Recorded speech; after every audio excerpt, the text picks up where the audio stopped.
দর্শক দেখেন, এক গর্ভধারিণী মা তার সন্তানকে এক নজর দেখার জন্য দৌড়ে এসেছে বাড়ি থেকে।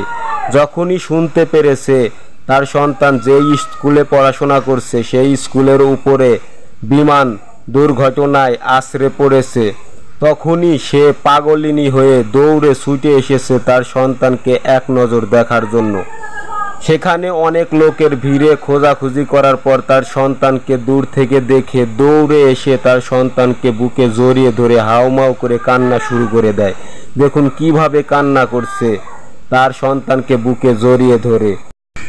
সে ভেবেছিল তার সন্তানকে আর কখনো সে দেখতে পাবে না, তার সন্তান হয়তো আমাদের মাঝ থেকে অনেক দূরে হারিয়ে গেছে। সে যখনই শুনতে পেরেছে যুদ্ধ বিমানটি তার সন্তান যেই স্কুলে পড়াশোনা করে সেই স্কুলের উপর আছড়ে পড়েছে এবং সেখানে অনেক শিশু মারাও গিয়েছে, তখনই সে পাগলের মতো দৌড়ে এসেছে সেই স্কুলে। এসে তার সন্তানকে বুকে জড়িয়ে ধরে হাউমাউ করে কান্না শুরু করে দেয়। তো দেখুন কিভাবে কান্না করছে তার সন্তানকে বুকে জড়িয়ে ধরে। তো দর্শক, এটাই হচ্ছে মায়ের ভালোবাসা। মা জীবন দিয়ে হলেও তার সন্তানকে বাঁচিয়ে রাখতে চায়।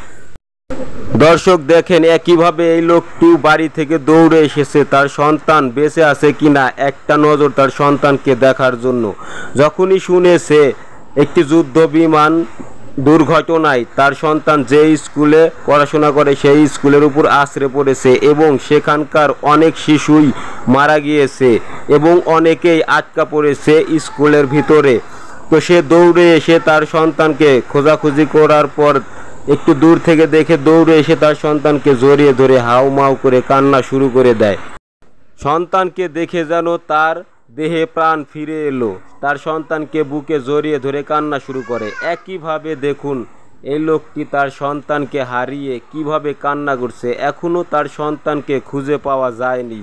তার সন্তান আদৌ বেঁচে আছে কিনা কেউ বলতে পারছে না, তবে তার সন্তানকে এখনও খোঁজাখুঁজি করা হচ্ছে। এক বাবা তার সন্তানকে হারিয়ে একদম প্রায় পাগল হয়ে গেছে, কিভাবে কান্না করছে, তার সন্তানকে ডাকছে, কিন্তু তার সন্তান এখন কোথায় আছে কেউ জানে না।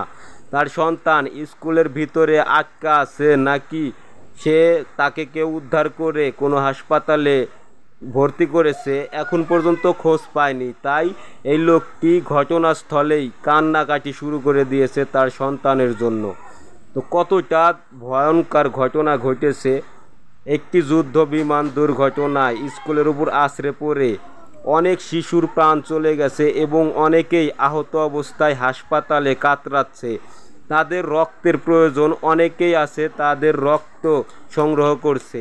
তো যারা অবশ্যই একটু কাছাকাছি আছেন এবং রক্তের গ্রুপের সঙ্গে মিলে যায়, আপনারা জানতে পারলে অবশ্যই হাসপাতালে গিয়ে রক্ত দান করে আসবেন। তো ভিডিওটা এ পর্যন্তই, পরবর্তী ভিডিও আসা পর্যন্ত সবাই ভালো থাকবেন এবং সুস্থ থাকবেন।